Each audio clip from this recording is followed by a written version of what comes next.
Hello and thank you for joining us in the news. I am Chansen Mozabanda. Here are the headlines.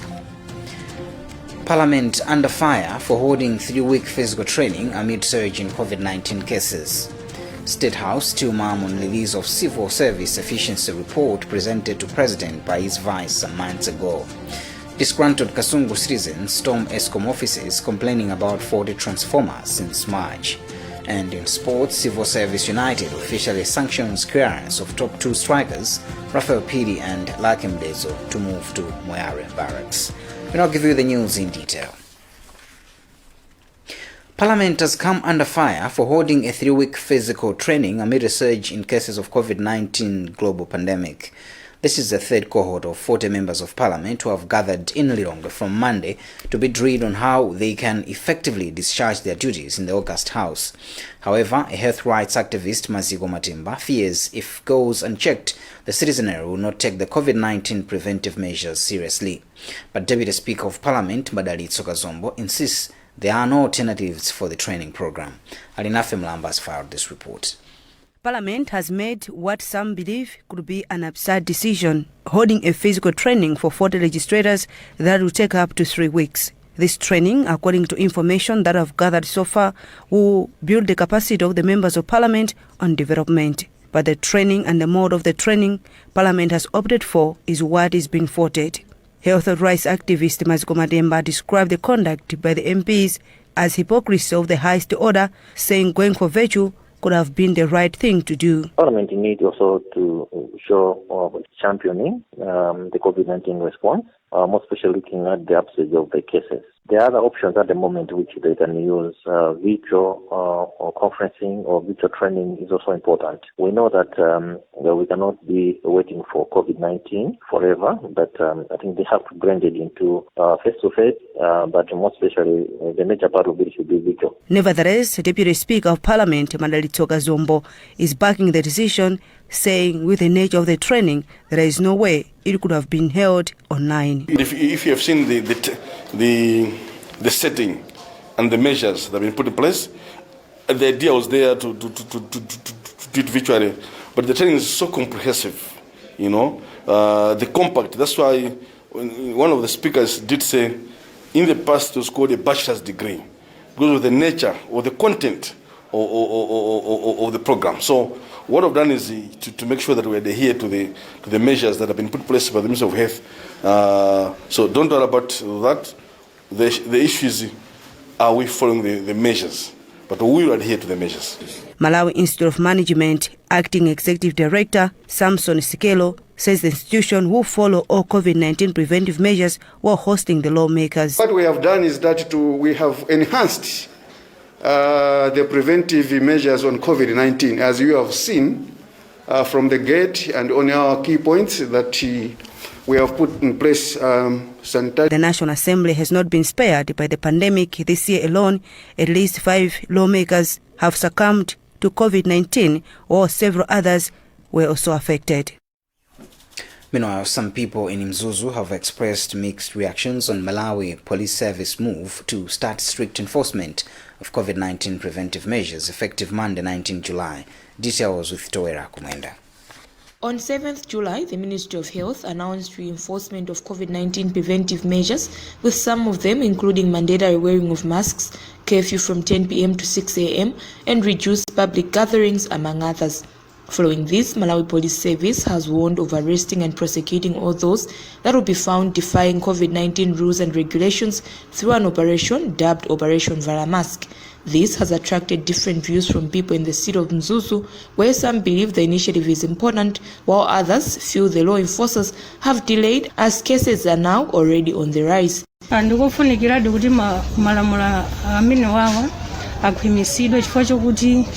It is important for police to enforce these measures, as this will help reduce coronavirus cases as well as improve the country's development. As with this COVID, most development issues are on standby.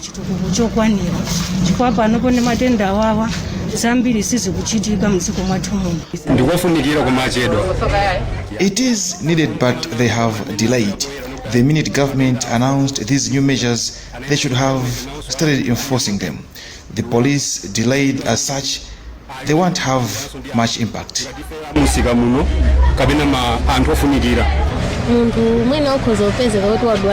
someone has contracted the virus, then they are more careful than those that have not suffered from COVID-19 before. This is why most people are hesitant to wear masks. Among others, police have assured Malawians that they will exercise professionalism during the enforcement of the measures by making sure they respect people's rights. This comes after concerns by some people of police alleged brutality to those that are found flouting the measures. For Zodiak Mzuzu, I'm Tuera Mwenda. And Solicina Ngoma engages some Lilongwe residents on the matter. The disease is there for us. And at any time we can get it. We don't know which time. And for that matter, we have to be careful and care ourselves and the friends where we are with. So for that matter, I think what the decision of the government is very recommendable and it's 100% good. This is a welcome development. It should go ahead because we are protecting our own lives. Whatever is happening, it's nobody's life we are protecting. Each day we hear such and such person has died because of COVID. This is a serious disease. The government should apply all measures which can control this disease. The State House is not coming out clear on the release of the Civil Service Efficiency Report that Vice President Saulos Chilima presented to the President some months ago. At a press briefing Monday, presidential spokesperson Brian Banda says Malawians should not be worried as the report is considered one of the tools the President is using on issues of national importance. Governance expert Makumbo Muntali has brushed aside sentiments by Banda, arguing that the report is of public interest and should be released. Details with Western Guta.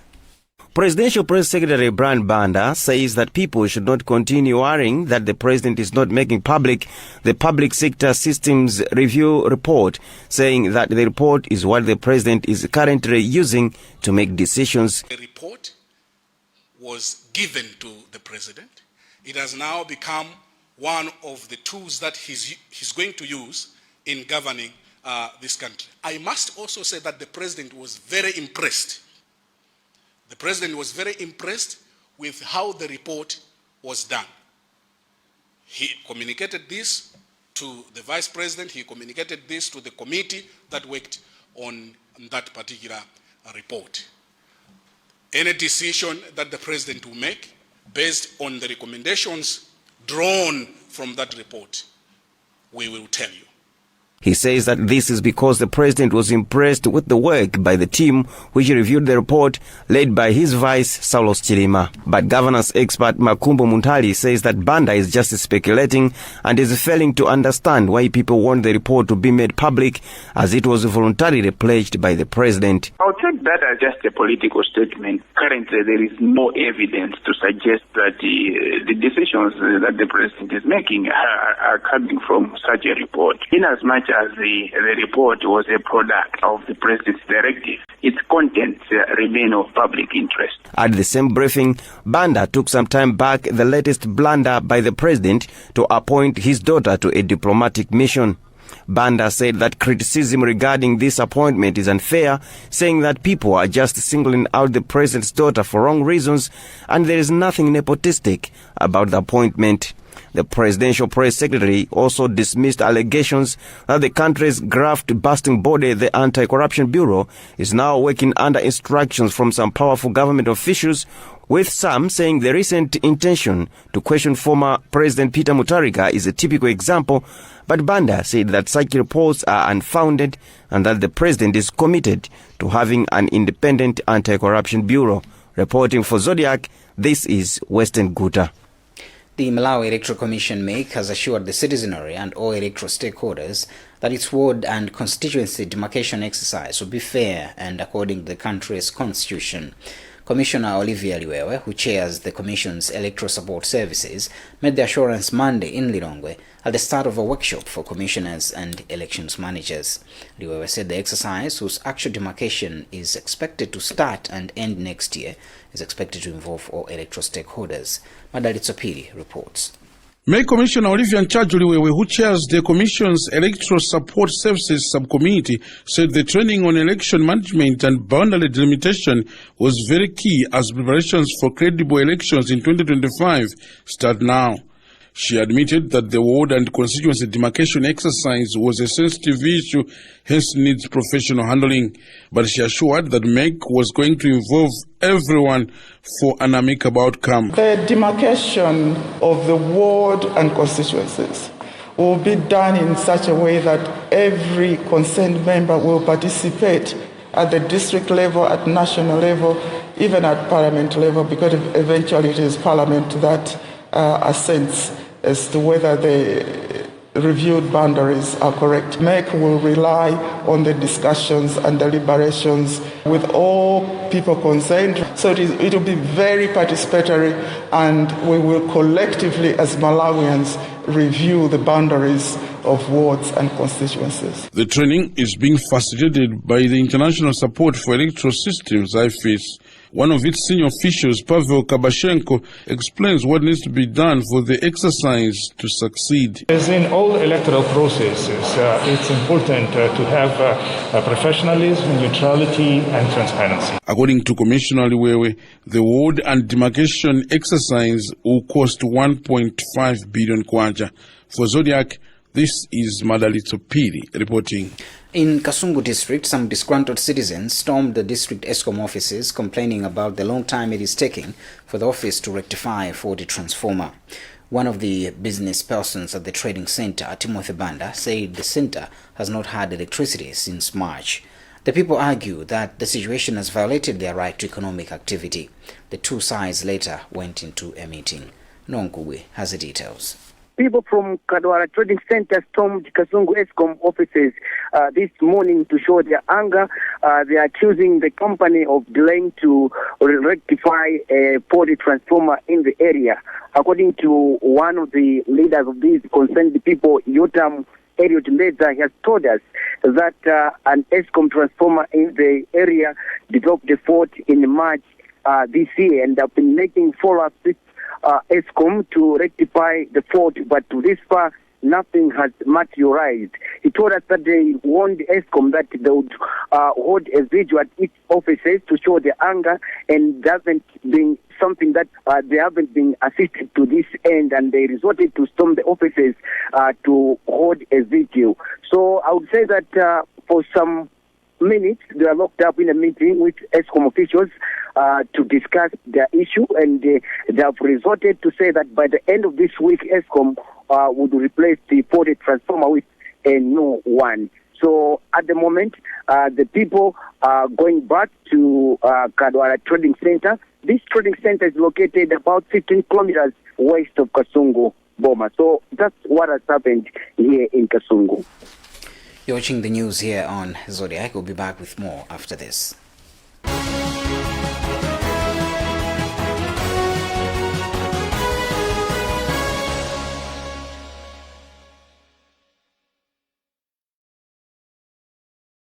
We all start differently, but we can all start with the strongest protection.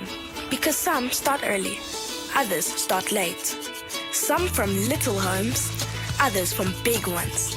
Some start together, or all on their own. It doesn't matter how you start, as long as you start strong. With new Colgate's Maximum Cavity Protection. Now with fluoride plus arginine for 4 times more strengthening power. So that you can give them the strongest start to their day. Colgate. Start strong, stay strong.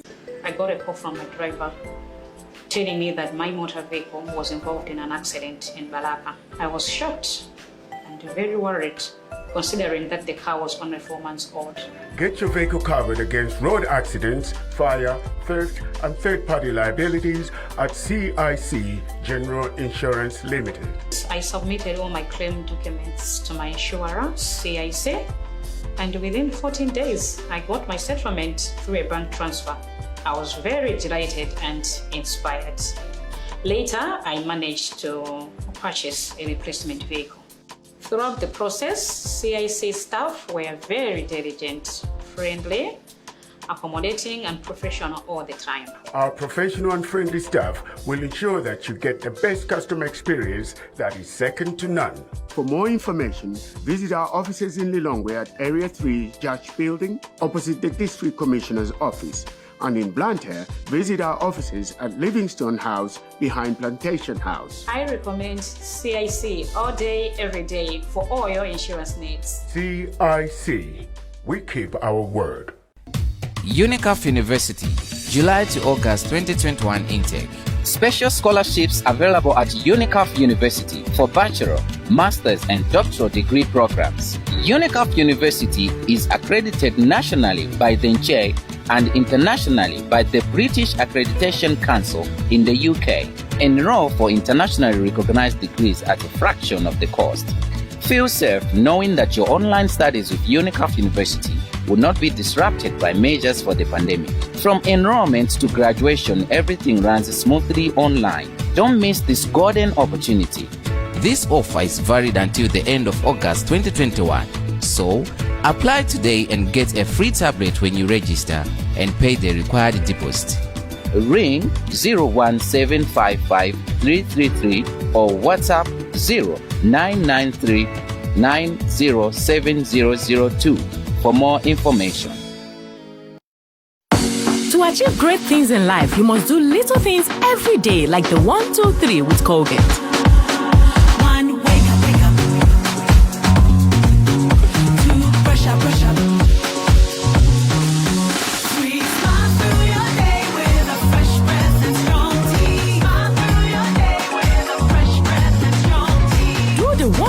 With Colgate and give yourself a future to smile about.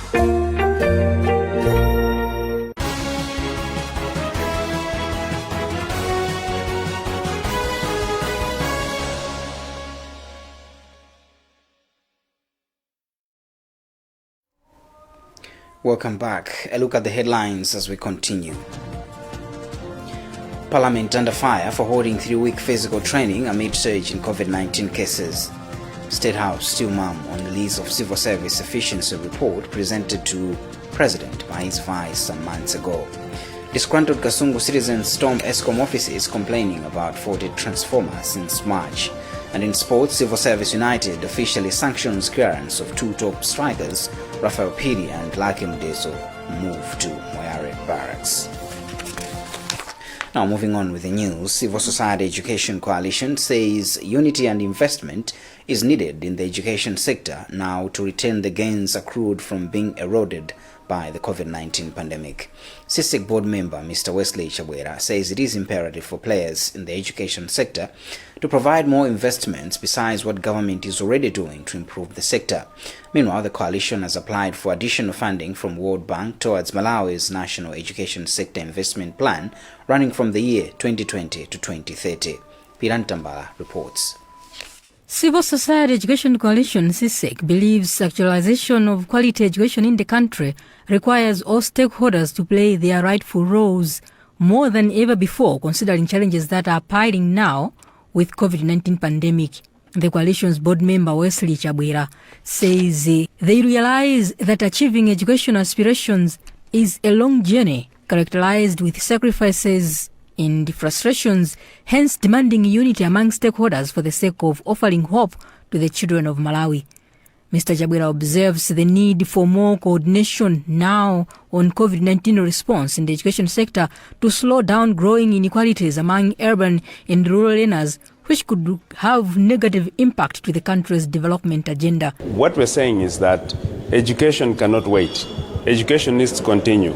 And government has put in place measures to be able to continue with education, for example, online platforms, government website, so that learners can continue learning, increasing teachers, but also decongesting classes, so that all these measures are there to ensure that education continues. However, we still have a challenge. For example, in terms of the urban and rural divide, the online platforms, you will appreciate that infrastructure is not there in the communities, in the rural areas, and that's perpetuating inequalities.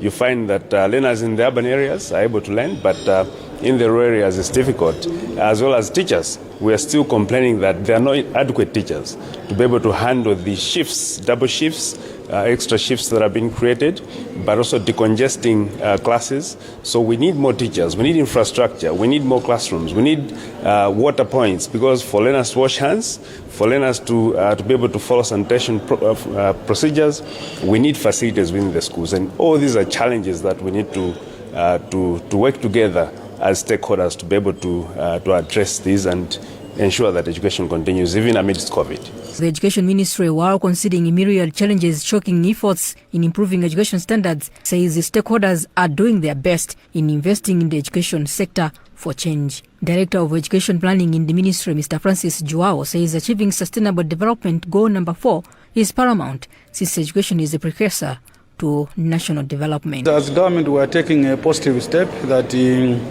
we should make sure that we do the much required investments in the sector. You recall that we are running a project to do with the for Messi project. Currently, CISEC says stakeholders have applied for additional funding from World Bank towards the government-initiated National Education Sector Investment Plan running from the year 2020 to the year 2030. Triantamba, ZBS News, Lilongwe. The Malawi Congress of Trade Unions, MCTU, has pledged to mobilize at least 1,000 workers towards ending child labor by the end of this year. Addressing the media in Lilongwe on Monday, we are unable to continue with that story. Government says it is still consulting the Office of the Attorney General and Rumpi West communities on the sale of 1.5 billion kwacha Nkozo farm, which was owned by Africa Invest and now sold to Trophy Estates. Communities claim they are struggling to survive after government snatched them the land, which they claim is now benefiting foreign investors after it was released. Meanwhile, Ministers of Lands and National Unity, Kezi Msukwa and Timothy Mtambo, have been engaging both parties to resolve the land wrangle. Angela Mkandawire reports. The bone of contention is the discovery by communities at Nkozo that the 1,048-hectare Nkozo estate, which was being run by Africa Invest, is being sold to Trophy Estate at the cost of 1.5 billion kwacha.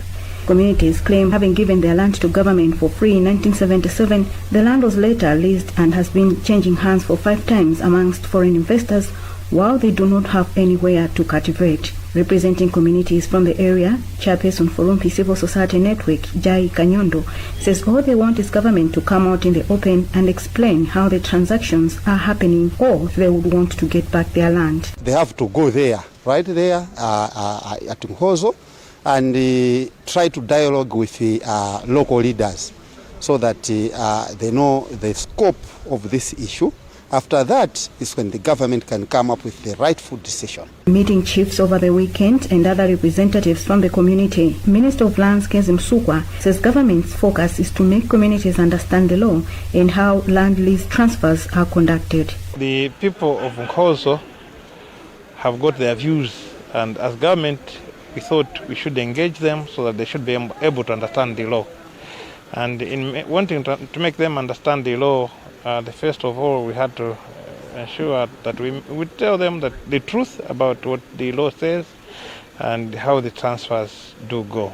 Currently, amidst tension in the area, Minister of Civic Education and National Unity, Timothy Mtambo, says government wants to resolve the matter using peaceful conflict resolution mechanisms, urging the communities not to take the law into their hands.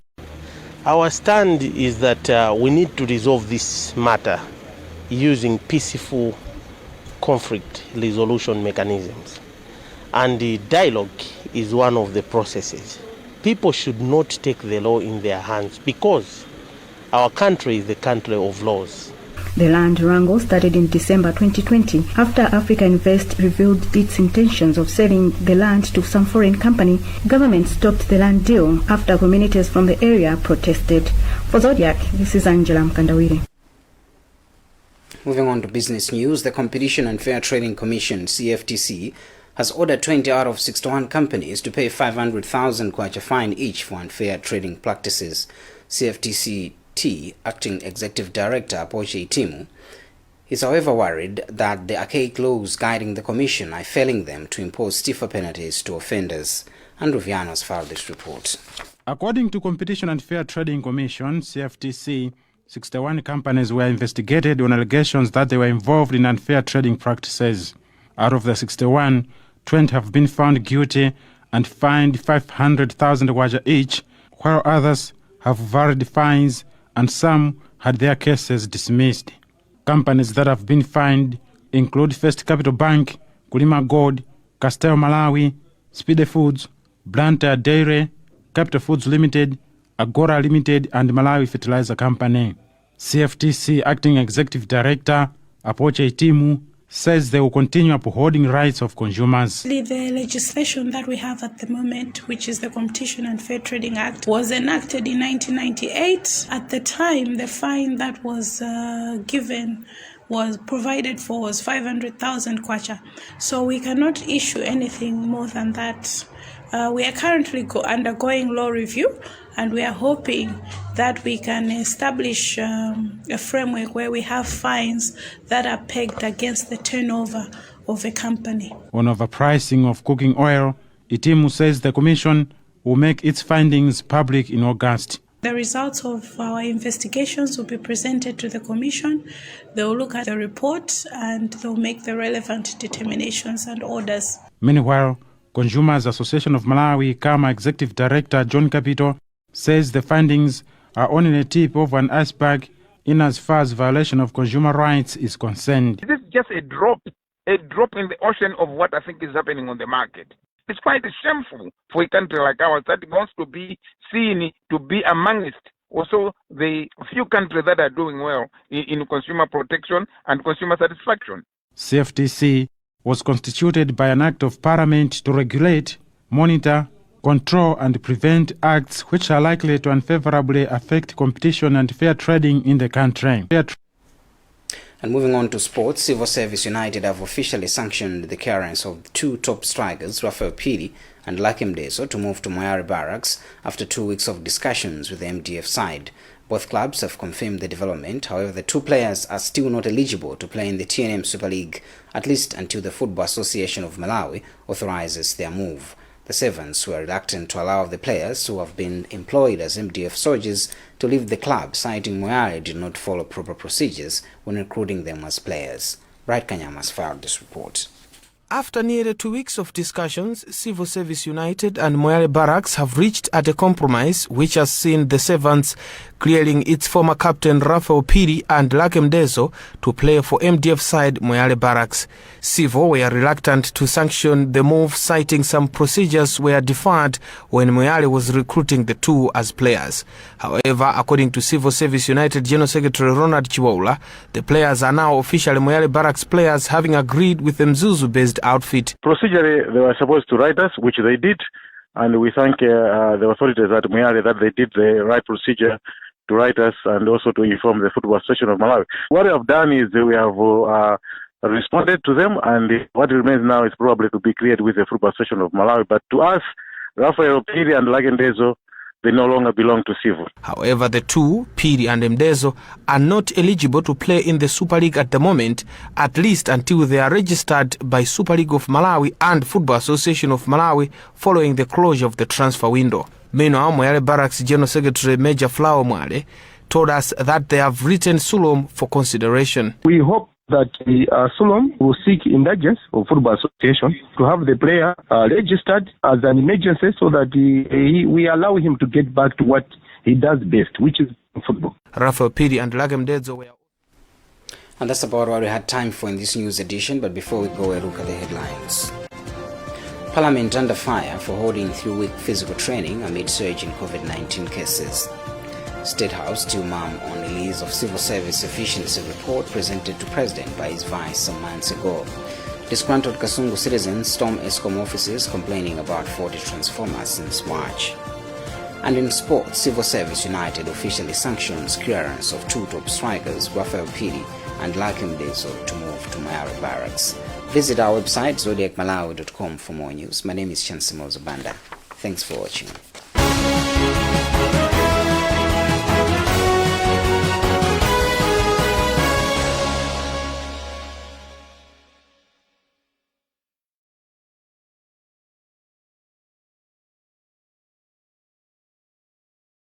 Malawi at 57 promotion. Celebrate Malawi's independence